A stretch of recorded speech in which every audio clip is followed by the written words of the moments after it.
तो सभी बहनों एवं भाइयों को नमस्कार। स्वागत है आपका आपके अपने चैनल सक्सेस जंक्शन एक कदम सफलता की ओर में।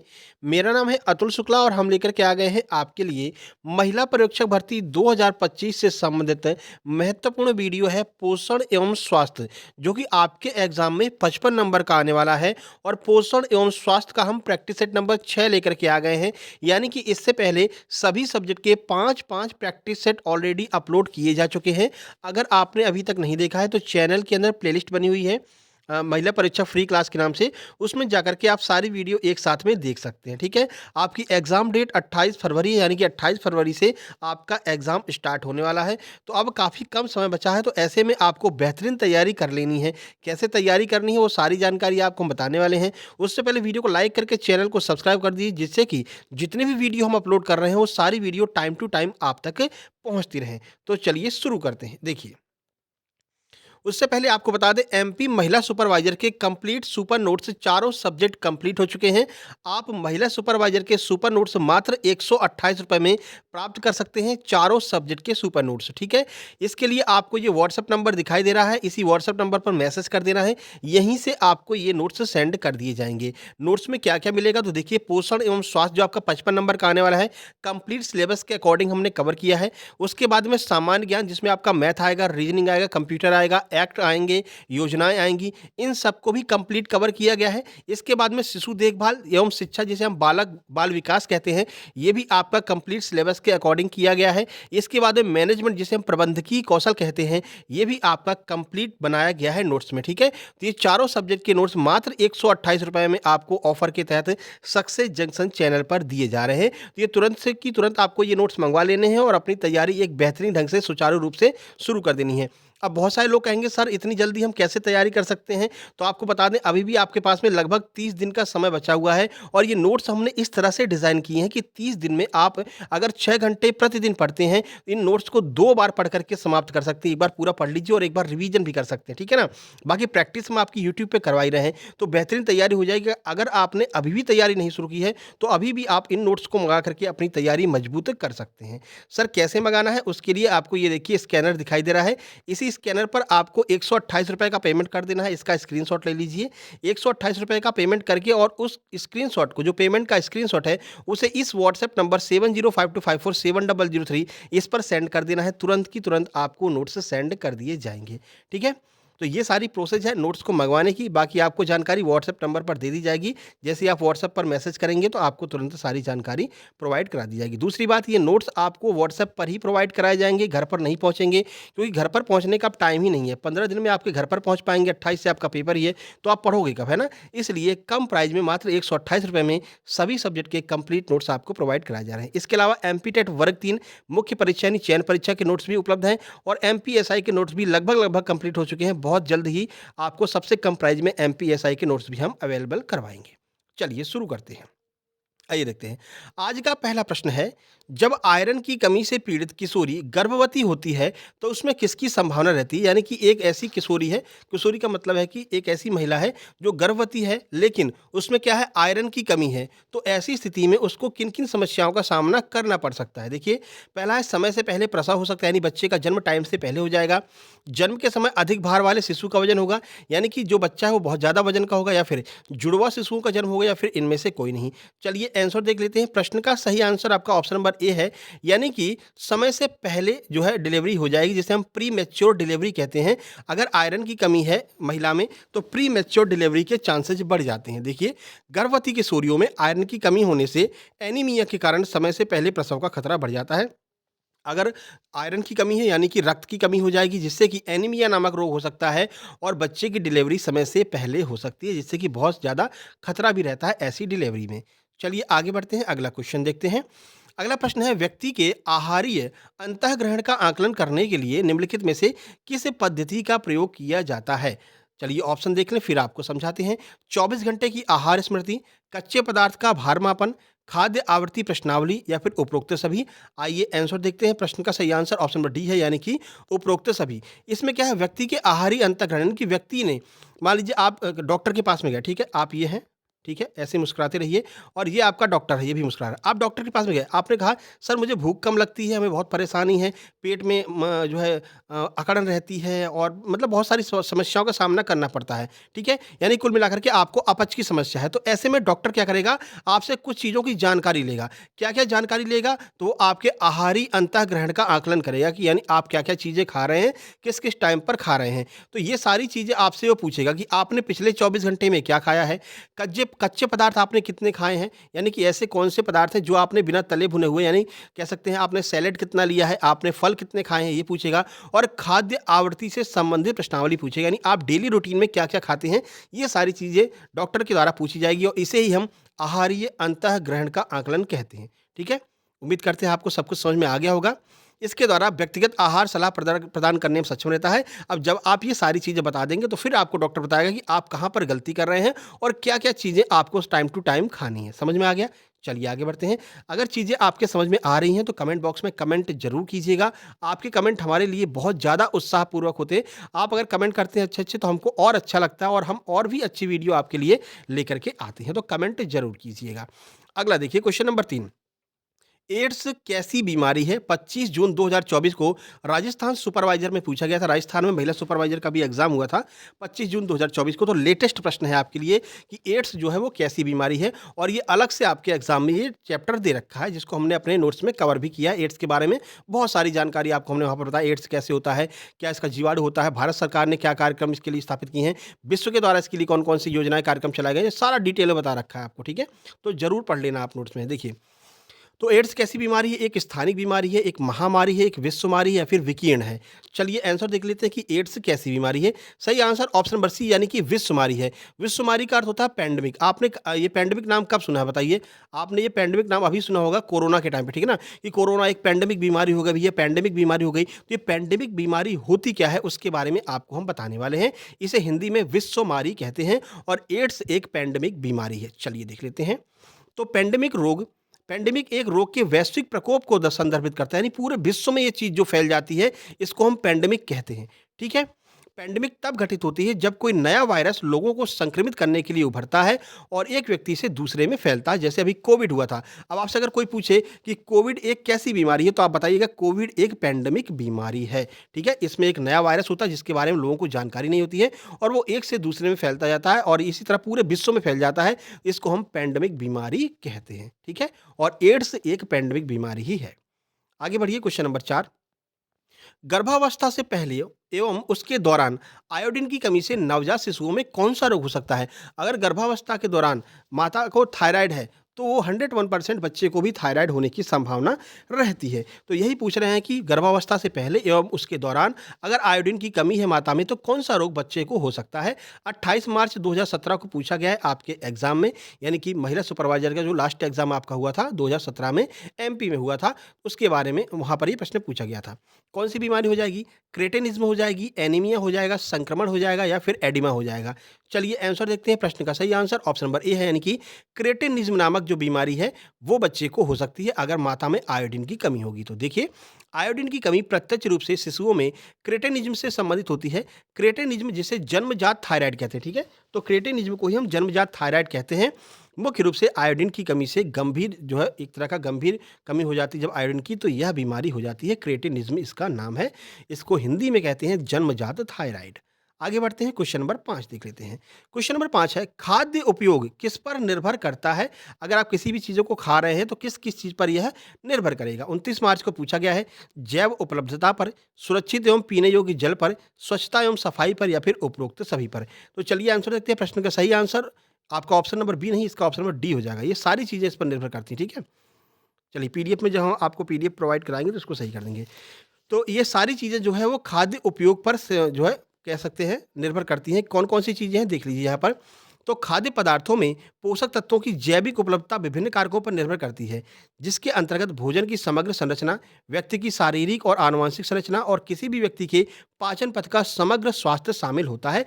कुल मिलाकर के आपसे यह पूछा गया है कि अगर कोई खाद्य चीज़ है, खाद्य पदार्थ है, तो किस-किस चीज़ पर एक अच्छा खाद्य पदार्थ अगर आप खा रहे हैं जो कि आपके स्वास्थ्य को हानि नहीं पहुँचाए, तो किस-किस चीज़ पर निर्भर करता है एक अच्छा खाद्य पदार्थ, यानी खाद्य उपयोग किस पर निर्भर करता है? तो जैव उपलब्धता, जिसका अर्थ है कि वह पूरे वातावरण में कितना उपलब्ध है, ठीक है ना? सुरक्षित एवं पीने योग्य जल, यानी कि अगर आपको स्वस्थ रहना है तो सुरक्षित और पीने योग्य जो साफ जल है वो आपको पीना रहेगा। इसके बाद में स्वच्छता एवं साफ-सफाई का भी आपको ध्यान रखना पड़ेगा। ये सारी चीज़ें निर्भर करती हैं खाद्य उपयोग पर। यही सारी चीज़ें आपको खाने-पीने में महत्वपूर्ण भूमिका निभाने वाली हैं। इन सारी चीज़ों का आपको ध्यान रखना है खाना खाते वक़्त या फिर आप अगर कोई चीज़ खा रहे हैं, कोई चीज़ पी रहे हैं तो इस वक़्त इन सारी चीज़ों का आपको ध्यान रखना होगा। चलिए आगे बढ़ते हैं। क्वेश्चन नंबर 6 देखिए, क्वेश्चन नंबर 6 क्या कह रहा है? टाइफाइड उत्पन्न करने वाला रोग कारक कौन-सा है? किस रोग कारक की वजह से, कौन से जीवाणु की वजह से टाइफाइड हो जाता है? यह आपसे पूछा जा रहा है। तो चलिए देख लेते हैं। 28 मार्च को पूछा गया प्रश्न है। ऑप्शन ए है साल्मोनेला टाइफी, ऑप्शन बी है बोटुलिज्म, ऑप्शन सी है शैवाल, ऑप्शन डी है कवक। तो किसकी वजह से टाइफाइड रोग हो जाता है? आइए देखते हैं। ऑप्शन नंबर ए सही है। जो साल्मोनेला नेला जो टाइफी नामक जीवाणु होता है, वो टाइफाइड का एक मुख्य वजह होती है। तो टाइफाइड और जिसे हम जोड़ के रोग कहते हैं, इसके कारक के रूप में जाना जाता है। तो कुल मिलाकर के टाइफाइड जो रोग है वो साल्मोनेला टाइफाइड जीवाणु की वजह से होता है। ये आपको याद रखना है। कई बार पूछा गया आपके एग्जाम में, अन्य एग्जामों में भी पूछा जाता है। क्वेश्चन नंबर 7, गर्भावस्था के दौरान गर्भस्थ शिशु की वृद्धि को निम्नलिखित में से कौन से कारक प्रभावित करते हैं? अगर कोई महिला प्रेग्नेंट है तो प्रेगनेंसी के दौरान कौन कौन से ऐसे कारक हैं जो गर्भस्थ शिशु की वृद्धि को जो है प्रभावित करेंगी? तो आइए देख लेते हैं। तो ऑप्शन नंबर ए है पोषण स्थिति, ऑप्शन नंबर बी है स्वच्छता एवं साफ सफाई, ऑप्शन सी है आनुवंशिकी, ऑप्शन डी है सभी। तो आइए इसका आंसर देखते हैं। प्रश्न का सही आंसर ऑप्शन नंबर डी हो जाएगा। यानी कि ये सारी चीज़ें जो हैं वो गर्भावस्था के दौरान गर्भस्थ शिशु की वृद्धि को प्रभावित करती हैं। पोषण स्थिति का अर्थ है कि माता को कितना पोषण दिया जा रहा है, ठीक है। तो आप देखते हैं ICDS कार्यक्रम चलाया गया जिसके अंतर्गत जो भी गर्भवती महिला होगी उसको विभिन्न प्रकार के पोषक तत्व प्रोवाइड कराए जाते हैं आंगनवाड़ी के द्वारा। स्वच्छता एवं साफ सफाई का आपको बहुत ज़्यादा ध्यान रखना है, हाइजीनिक रखना है, कहीं पर भी गंदगी नहीं होनी चाहिए। कोई भी प्रेग्नेंट अगर लेडीज़ है तो उसके आसपास गंदगी बिल्कुल भी नहीं होनी चाहिए। आनुवंशिकी भी इस पर निर्भर करती है। आनुवंशिकी के बारे में आपको ऑलरेडी बहुत सारी चीज़ें बता चुके हैं। आनुवंशिकी का अर्थ है कि अगर कोई जो भी चीज़ें माता और पिता को हैं वो अपने आप ट्रांसफ़र हो जाएँगी बालक में, ठीक है। तो इसी को हम आनुवंशिकी कहते हैं। जैसे कि बालों का जल्दी सफ़ेद होना, बालों का जल्दी झड़ जाना, आँखों का गोल होना, आँखों का लंबी होना, ये सारी चीज़ें जो है ये आपकी आनुवंशिकी के अंतर्गत आती हैं। ऑप्शन नंबर डी आपका बिल्कुल सही हो जाएगा, उपरोक्त सभी। देखिए, तो गर्भावस्था के दौरान माँ की पोषण संबंधी स्थिति गर्भावस्था शिशु की वृद्धि में महत्वपूर्ण भूमिका निभाती है। इसीलिए जब कोई भी लेडीज़ प्रेग्नेंट होती है तो उसका बहुत ज़्यादा ख़्याल रखना चाहिए, बहुत सारे फ्रूट्स देने चाहिए, हरी सब्जियाँ देनी चाहिए, क्योंकि वो जो भोजन कर रही है वो आपकी जो बच्चा हो रहा है उस बच्चा पर भी बहुत ज़्यादा इफ़ेक्ट पड़ने वाला है। तो अच्छी चीज़ें खिलाएँगे तो बच्चे का स्वास्थ्य अच्छा रहेगा। क्वेश्चन नंबर 8 देखिए, इनमें से कौन-सा एक ज़ूनोटिक रोग है? अब बहुत लोग परेशान हो गए थे, 29 मार्च को पूछा गया था कि सर ये ज़ूनोटिक रोग क्या होता है? तो चलिए आपको बताते हैं ज़ूनोटिक रोग के बारे में पूरी बातें। देखिए, कौन-सा रोग है? एड्स, रेबीज़, खसरा या फिर कोई नहीं? सही आंसर ऑप्शन नंबर बी है, यानी कि जो रेबीज़ है वो आपका एक तरह का ज़ूनोटिक रोग है। सर ज़ूनोटिक रोग क्या होता है? देख लीजिए। तो रेबीज़ एक ज़ूनोटिक रोग है। कौन-सा है? ज़ूनोटिक रोग है, जिसका अर्थ है कि यह जानवरों से मनुष्यों में फैलता है और मुख्य रूप से संक्रमित जानवरों जैसे कुत्तों के काटने से फैलता है। आपको पता है रेबीज़ कुत्तों के काटने से, बिल्ली के काटने से, बंदर के काटने से, इन तीनों के काटने से रेबीज़ नामक रोग हो जाता है, ठीक है? और ऐसे रोग जो मतलब कि कह सकते हैं कि पशुओं के द्वारा मानवों में प्रवेश करते हैं, इसे हम ज़ूनोटिक रोग कहते हैं। तो रेबीज़ आपका एक ज़ूनोटिक रोग हो जाएगा। और रेबीज़ से मुक्त होने वाला भारत का पहला राज्य कौन-सा था? तो ध्यान रखना गोवा पहला राज्य था जो है आपका रेबीज़ से मुक्त हो गया। वहाँ कुत्ते ही नहीं है, तो रेबीज़ कहाँ से होगा, ठीक है ना? तो ये सारी चीज़ें आपको याद रखनी है। करंट अफ़ेयर भी पढ़ा दी साथ में ही। क्वेश्चन नंबर 9, मानव मिति मापन जैसे कि लंबाई, वजन, त्वचा की मोटाई किसके महत्वपूर्ण संकेतक हैं? मानव मिति मापन का अर्थ है कि जब आप डॉक्टर के पास में जाते हैं तो डॉक्टर इन चीज़ों का जो है कह सकते हैं कि चेक करता है। क्यों चेक करता है? कौन से रोग की पता लगाने के लिए चेक करता है या फिर कौन सा रोग हो सकता है इसमें अगर असामान्यता आती है? 29 मार्च को पूछा गया। चलिए देख लेते हैं। पेलाग्रा, बायोटिन की कमी, पोषण स्थिति या फिर त्वचा सूद। तो चलिए देख लेते हैं मानव मिति मापन किसके लिए किया जाता है? सही आंसर ऑप्शन नंबर सी है। पोषण की स्थिति को जानने के लिए मानव मिति जो है मापन किया जाता है। कैसे? देखिए, तो मानव मिति मापन जिसमें बॉडी मास इंडेक्स जिसे हम बीएमआई कहते हैं, कमर की परिधि और त्वचा की मोटाई शामिल होती है। इसका मापन इसलिए किया जाता है जिससे कि यह पता चल सके कि जो सामने वाला व्यक्ति है इसमें पोषण की स्थिति कैसी है। कहीं ये कुपोषण का शिकार तो नहीं हो रहा है, कहीं इसको आगे कोई रोग तो नहीं होने वाला है। तो वास्तव में किसी व्यक्ति की पोषण स्थिति आकलन करने के लिए इसका प्रयोग किया जाता है। मानव मिति मापन का प्रयोग पोषण स्थिति जानने के लिए किया जाता है। अब वीडियो को लाइक कर दीजिए, शेयर कर दीजिए और चैनल को सब्सक्राइब कर लीजिए अगर आपने अभी तक नहीं किया है तो, ठीक है। नोटिफिकेशन बेल आपको जरूर दबा लेना, पहले लाइक कर दो, लाइक बहुत कम लोग करते हैं, लाइक जरूर कर दीजिएगा। चलिए, ये बहुत महत्वपूर्ण प्रश्न है, देखिए। खेसारी दाल में उपस्थित कौन सा जीव विष लैथेरिज्म नामक रोग उत्पन्न करता है? खेसारी दाल को यहाँ पर मना किया गया है सबके द्वारा कि आप कोई भी लोग खेसारी दाल नहीं खाएंगे। क्यों नहीं खाएंगे? ऐसा क्या होता है खेसारी दाल में? 26 मार्च को पूछा गया है। चलिए देख लेते हैं खेसारी दाल में क्या होता है। बीटा गामा एमिनो एसिड होता है, बीटा ऑक्सैलिक एमिनो एसिड होता है, बीटा हाइड्रोसिल प्रोनाइन होता है, या फिर इनमें से कोई नहीं। चलिए आंसर देखते हैं। प्रश्न का सही आंसर ऑप्शन नंबर बी है, यानी कि बीटा ऑक्सैली एमिनो एलेनिन होता है किसमें? खेसारी दाल में। इसलिए खेसारी दाल को नहीं खाना चाहिए। देखिए, तो बीटा ऑक्सैली एमिनो एलिनिन जिसे हम BOAA कहते हैं, खेसारी दाल में पाया जाने वाला एक जीव विष है, यानी कि ये वायरस का काम करता है, विष का काम करता है हमारे लिए। इसलिए कभी भी खेसारी दाल नहीं खाना चाहिए। आपसे पूछा जाएगा खेसारी दाल खाने से कौन से अंगों के रोग हो सकते हैं? तो मानव के जो निचले अंग होते हैं, जैसे कि कमर के निचले जो भी अंग होते हैं, उन सब में दिक्कत हो सकती है खेसारी दाल खाने से। यह प्रश्न भी कई बार परीक्षाओं में पूछा गया है। आगे देखिए क्वेश्चन नंबर 11। क्वेश्चन नंबर 11 है, निम्नलिखित में से कौन सा एक बृहद पोषक तत्व है जिसका मुख्य कार्य ऊतक वृद्धि एवं रखरखाव है? कौन सी ऐसी चीज है जिसका काम जो हमारे ऑर्गन्स होते हैं उन ऑर्गन्स को वृद्धि करना, उनको मजबूत करना और उनका रखरखाव करना होता है? ये भी 26 मार्च को शिफ्ट 2 में पूछा गया है। वसा, कार्बोहाइड्रेट, प्रोटीन या फिर इनमें से कोई नहीं। आइए आंसर देखें। प्रश्न का सही आंसर ऑप्शन नंबर सी, यानी कि प्रोटीन एक ऐसी चीज है जो हमारे शरीर के लिए बहुत ही ज्यादा महत्वपूर्ण है। प्रोटीन, अगर आप प्रोटीन की बात करें तो देखते हैं जो लोग जिम में जाते हैं, बॉडी बिल्डर लोग जो होते हैं, ठीक है ना, जब ये लोग जिम में जाते हैं तो इनकी बॉडी ऐसे दिखाते हैं। ये बॉडी कैसे बना लेते हैं? प्रोटीन खा खा करके। सर प्रोटीन से क्या होता है? प्रोटीन से जो ऊतक होते हैं, जो हमारे ऑर्गन्स होते हैं, उन ऑर्गन्स में और भी ज़्यादा ताकत मिलती है, ठीक है, और उनमें वृद्धि होती है। तभी तो अपने डोले दिखाने लगते हैं कि देखो भाई हमारे डोले देखिए। तो ड्राइंग पर मत जाना भाई, ठीक है, अपनी ड्राइंग तो ऐसी चलती रहती है। आपको समझाने के लिए बना रखा है हमने कि प्रोटीन हमारे लिए बहुत ज़्यादा महत्वपूर्ण है।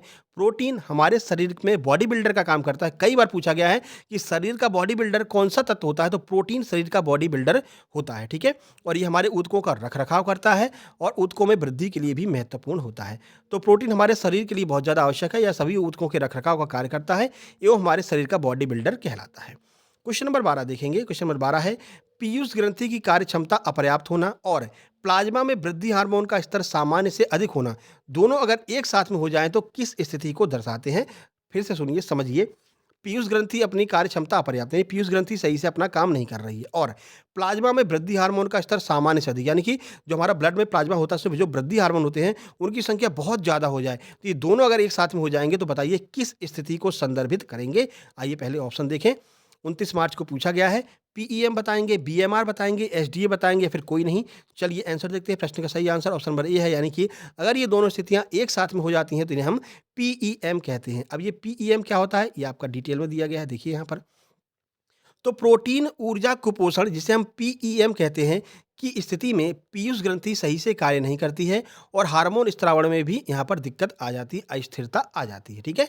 तो पीईएम का अर्थ है प्रोटीन ऊर्जा कुपोषण। आगे बढ़ते हैं, अगला प्रश्न।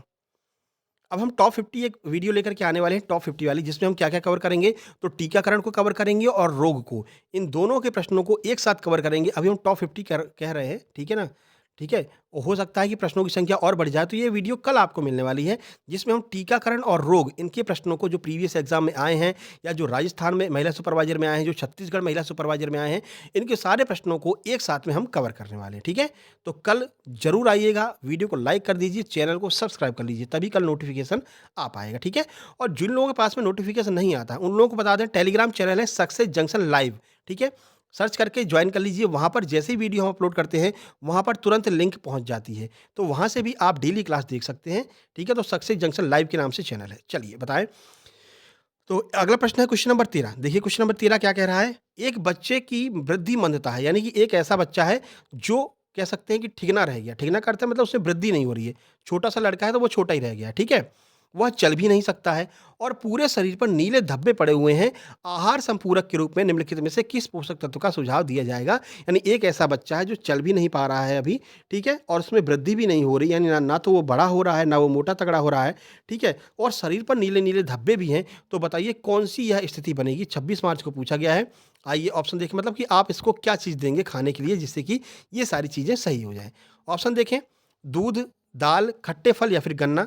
आइए आंसर देखिए, प्रश्न का सही आंसर ऑप्शन नंबर सी है, यानी कि ऐसे बालक को खट्टे फल दिए जाएँगे। खट्टे फल क्यों दिए जाएँगे? तो देखिए, तो विटामिन सी की कमी की वजह से ऐसे प्रभाव दिखाई देते हैं। जब शरीर में विटामिन सी की कमी हो जाती है, तो पहली बात तो वृद्धि होना रुक जाती है। दूसरा, त्वचा से संबंधित रोग हो सकते हैं, ठीक है? तो अगर ऐसी स्थिति दिखाई देती है, तो विटामिन सी की कमी को पूरा करने के लिए खट्टे फल दिए जाते हैं। याद रखना, खट्टे फलों में विटामिन सी पाया जाता है और सबसे ज़्यादा जो विटामिन सी है, वो आंवले में पाया जाता है, यह भी आपको याद रखना है। और कहाँ का आंवला प्रसिद्ध है? तो प्रतापगढ़, यानी उत्तर प्रदेश के प्रतापगढ़ का आंवला पूरे विश्व में प्रसिद्ध है। ये भी आपको याद रखना है, ठीक है? सारी चीज़ें बता दी एक ही प्रश्न में। अगला देखिए, क्षय रोग जिसे हम टीबी कहते हैं, के उपचार का लक्ष्य क्या है? इसका उपचार क्यों किया जाता है? टीबी का मुख्य उद्देश्य क्या है टीबी के उपचार का? चलिए देखें, 26 मार्च को पूछा गया है।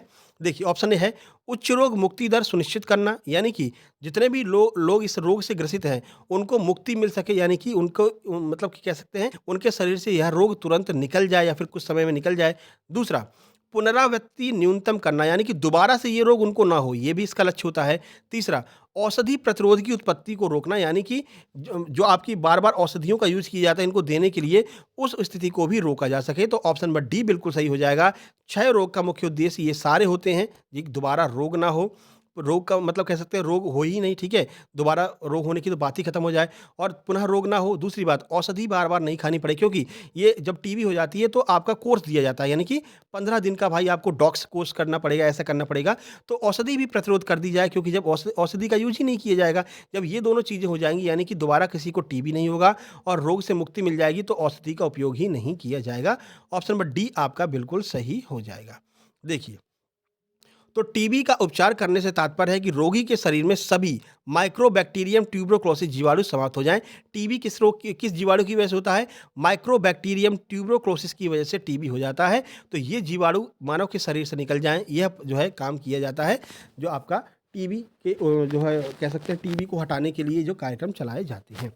चलिए क्वेश्चन नंबर 15 देखिए, क्वेश्चन नंबर 15 क्या है? क्वेश्चन नंबर 15 है, देखिए, बालवाड़ी पोषण कार्यक्रम भारत सरकार के द्वारा वर्ष 1970 में आरंभ किया गया एक स्वास्थ्य देखभाल एवं शिक्षण कार्यक्रम है, जो कितने भोजन की कैलोरी प्रदान करता है? कुल मिलाकर के बड़ा सा क्वेश्चन पूछ लिया है, लेकिन पूछ सिर्फ इतना रहे कि बालवाड़ी जो पोषण कार्यक्रम है, उसमें भोजन में कितनी कैलोरी दी जाती है? चलिए ऑप्शन देखते हैं। 300 kilo calorie, 500 kilo calorie, 288 kilo calorie या फिर 400 किलो कैलोरी? सही आंसर ऑप्शन नंबर ए हो जाएगा, यानी कि इस कार्यक्रम के दौरान 300 किलो कैलोरी भोजन उपलब्ध कराया जाता है। देखिए, तो वास्तव में बालवाड़ी पोषण कार्यक्रम का लक्ष्य प्रत्येक बच्चे को संपूरक भोजन प्रदान करना है, जो प्रतिदिन 300 किलो कैलोरी भोजन प्रदान करता है, ठीक है? आगे बढ़िए। अगला देखिए, क्वेश्चन नंबर 16। क्वेश्चन नंबर 16 है, गर्भधारण पूर्व एवं प्रसव पूर्व नैदानिक तकनीकी अधिनियम किस पर केंद्रित है? यानी कि जब महिला गर्भधारण करती है तो उससे पहले और प्रसव से पहले नैदानिक तकनीकी अधिनियम, यह एक एक्ट बनाया गया है, तो ये किस पर केंद्रित है? 26 मार्च 2024 छत्तीसगढ़ सुपरवाइजर में पूछा गया है। चलिए ऑप्शन देखते हैं। कन्या भ्रूण हत्या और गर्भपात की रोकथाम के लिए बनाया गया है, जन्म से पहले लिंग की पहचान पर रोकथाम के लिए बनाया गया है, दंपत्ति को व्यापक एवं उपयुक्त परामर्श देने के लिए बनाया गया है, या फिर उपरोक्त सभी? तो इसका सही आंसर ऑप्शन नंबर डी हो जाएगा, उपरोक्त सभी, ठीक है?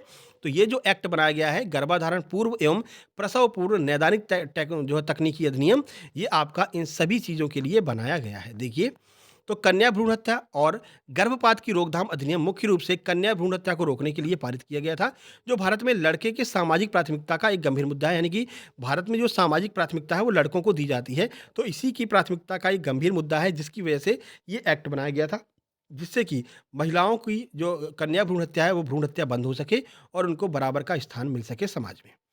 17 नंबर देखिए, 17 नंबर है, गोइट्रोजेन वे रासायनिक पदार्थ हैं जो थायराइड ग्रंथि में किसके उपयोग में हस्तक्षेप करते हैं? यानी कि गोइट्रोजेन नामक एक रासायनिक पदार्थ है, जो थायराइड ग्रंथि होती है अपनी, उसके चयापचय में या फिर उसके कार्यभार में दिक्कत उत्पन्न करते हैं। तो किस किस वजह से करते हैं? ऐसा क्या कर देते हैं कि थायराइड ग्रंथि में दिक्कत उत्पन्न हो जाती है? 26 मार्च को पूछा गया है, चलिए देख लेते हैं। देखिए vitamin B1, vitamin B3, iodine या फिर विटामिन बी2। आप सबको पता है थायराइड ग्रंथि किस पर काम करती है? आयोडीन पर काम करती है, ठीक है ना? अगर आयोडीन की कमी हो जाती है तो घेंगा नामक रोग हो जाता है, जो थायराइड ग्रंथि के कह सकते हैं कि खराब होने से होता है। तो आयोडीन इसका बिल्कुल सही आंसर हो जाएगा। तो जो गोइट्रोजन नामक रासायनिक पदार्थ है, वो थायराइड ग्रंथि से आयोडीन को सही से यूज़ करने नहीं देता है, जिसकी वजह से ये रोग हो जाता है। तो जो आपका आंसर नंबर सी बिल्कुल सही हो जाएगा। देखिए, तो गोइट्रोजन कुछ खाद्य पदार्थों में प्राकृतिक रूप से पाए जाने वाले पदार्थ हैं, जो थायराइड ग्रंथि के कार्यों में हस्तक्षेप कर सकते हैं। और किस तरह से हस्तक्षेप करते हैं? आयोडीन की कमी को वो बनाए रखते हैं, जिसकी वजह से थायराइड ग्रंथि सही से काम नहीं कर पाती है। क्वेश्चन नंबर 18 देखिए। क्वेश्चन नंबर 18 है, मध्य ऊपरी बांह की परिधि के आधार पर कुपोषण की श्रेणियों में वर्गीकरण के लिए किस मान को गंभीर रूप से कुपोषण की श्रेणी में रखा जाएगा? यानी कि जैसे ये बच्चा है, ठीक है? ये बच्चा है, ठीक है? अब इसमें क्या होता है कि जो ऊपरी बाँह होती है, ये इसका हाथ है, ठीक है? तो इसमें क्या कह रहा है कि कैसे हम पता करेंगे कि ये बच्चा गंभीर रूप से कुपोषण है, ठीक है? गंभीर रूप से कुपोषित श्रेणी में है, तो जो इसकी ऊपरी बाँह होती है, इसे हम बॉडी कहते हैं। लोग कहोगे नहीं, "भाई तुम ज़रा बॉडी दिखाना अपनी", तो फुला करके बच्चा बॉडी दिखा देता है। तो वो यही स्थिति होती है, इसकी एक माप होती है, एक फ़िक्स माप रखी गई है कि अगर इस इतने से कम होगा, तो बच्चा कुपोषण का शिकार हो जाएगा। वही आपसे पूछा कि वो माप क्या होती है? 15.5 सेंटीमीटर से अधिक, 13.5 सेंटीमीटर से अधिक, 12.5 सेंटीमीटर से कम या फिर उपरोक्त कोई नहीं। सही आंसर ऑप्शन नंबर सी हो जाएगा, यानी कि 12.5 सेंटीमीटर से कम होना चाहिए। अब एक महाशय बार-बार फ़ोन लगा रहे हैं, ठीक है ना? जब क्लास रिकॉर्डिंग होती रहती है तो आपको नोट्स प्रोवाइड नहीं कराए जाते हैं। क्लास रिकॉर्डिंग के थोड़ी देर बाद प्रोवाइड कराते हैं, लेकिन बार-बार फ़ोन कर रहे हैं। ऐसे में क्या हो रहा है? क्लास डिस्टर्ब हो रही है, ठीक है? तो बार-बार आप लोग फ़ोन मत किया कीजिए। सबको नोट्स प्रोवाइड कराए जाएँगे। भाई जो भी स्क्रीनशॉट भेजेगा तुरंत नोट्स हम देंगे, तो बार-बार क्यों फ़ोन लगाना? डीपी पर लगा रखा है कि भैया 1 घंटे के अंदर आपको नोट्स मिल जाएँगे, तो 1 घंटे तक वेट तो कर सकते हैं आप ना। अब बार-बार फ़ोन पे फ़ोन लगा रहे हैं, बताइए? चलिए, देखिए, तो मध्य ऊपरी बाँह की परिधि एक सरल परंतु प्रभावी तरीका है, जिसका प्रयोग विशेष रूप से 6 महीने से 5 वर्ष की आयु के बच्चों में पोषण स्थिति ज्ञात करने के लिए कहा जाता है कि इससे हम पता कर सकते हैं कि 12.5 सेंटीमीटर से अगर उनकी ऊपरी बाँह कम है, जिसे हम बॉडी कहते हैं, मतलब कि जो डोला होता है, डोला कह दीजिए, ठीक है? डोला दिखाओ अपना, डोला कितने सेंटीमीटर का है? अगर 12.5 सेंटीमीटर से कम का है, तो समझ लीजिए वो कुपोषण का शिकार है। अगला देखिए, 19 नंबर, क्वेश्चन नंबर 19 देखिए। क्लास को रोक ही देते हैं, पहले एक बार उनको देख लें, भाई बार-बार फ़ोन कर रहे हैं। चलिए, अगला क्वेश्चन है क्वेश्चन नंबर 19 देखिए। क्वेश्चन नंबर 19 में क्या कहा गया है? गर्भावस्था के समय निम्नलिखित में से किस समस्या का अनुभव नहीं होता? ऐसी कौन-सी समस्या है जिसका अनुभव है वो गर्भावस्था के दौरान नहीं होता है? 26 मार्च को पूछा गया है। मितली आना, सूजन या फिर एडिमा, उल्टियाँ या फिर दाँत क्षय। कौन-सी ऐसी अवस्था है जिसका जो है हमको अनुभव नहीं होता है? सही आंसर ऑप्शन नंबर डी हो जाएगा कि ये सारी चीज़ें तो जो है एक प्रेग्नेंट लेडी को फेस करनी पड़ती हैं, ये सारी समस्याएँ। क्या? उसको मितली आती है, यानी कि चक्कर आता है। सूजन यानी कि उसको सूजन का एहसास होता है, पैर सूज गए हैं, हाथ सूज गए हैं।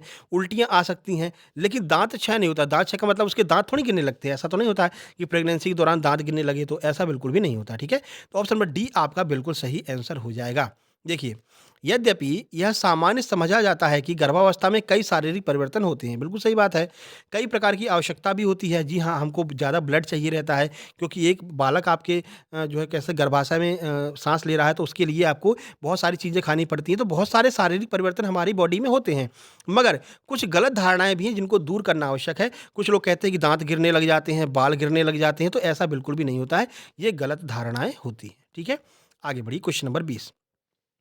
गर्भावस्था के स्वस्थ परिणाम के लिए गर्भवती महिला को संपूरक में क्या दिया जाना चाहिए? यानी अगर कोई लेडीज़ प्रेग्नेंट है, तो प्रेगनेंसी के दौरान उसको क्या-क्या दिया जाना चाहिए एक संपूरक आहार के रूप में?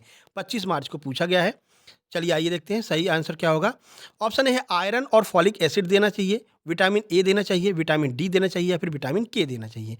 प्रश्न का सही आंसर आपका ऑप्शन नंबर ए हो जाएगा, यानी कि आयरन और फॉलिक एसिड भरपूर मात्रा में देना चाहिए जो भी लेडीज़ प्रेग्नेंट होती है, क्योंकि इस दौरान बहुत ही ज़्यादा ब्लड की आवश्यकता होती है। देखिए, तो आयरन और फॉलिक अम्ल दोनों शरीर में लाल रक्त कोशिकाओं यानी आरबीसी के उत्पादन की आवश्यक घटक हैं।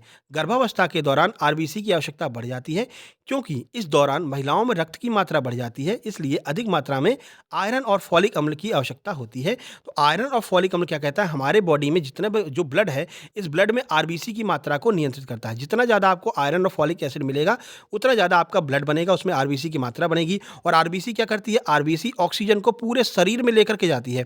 तो जितनी ज़्यादा आरबीसी होगी उतना ज़्यादा ऑक्सीजन आपके शरीर में पहुँचेगा, उतना ज़्यादा ऑक्सीजन आपके बच्चे को मिलेगा। तो इसलिए आयरन और फॉलिक एसिड ज़रूर खाना चाहिए। ये जो गोलियाँ आंगनवाड़ी में दी जाती हैं, आयरन की गोली और विटामिन डी की गोली, ये सभी महिलाओं को ज़रूर खाना चाहिए, ठीक है ना? ये आपके बच्चे के लिए भी आवश्यक है और आपके लिए भी आवश्यक है। स्वस्थ बच्चे अगर पैदा करना चाहते हैं तो ये आपको आयरन की गोलियाँ ज़रूर खाना चाहिए, ठीक है? बाकी वीडियो यहाँ पर समाप्त होती है। 20 प्रश्न आपके हम कंप्लीट डिटेल सॉल्यूशन के साथ में करवा दिए हैं। ये व्हाट्सएप नंबर है, इस पर मैसेज करके आपको नोट्स मंगवा लेने हैं।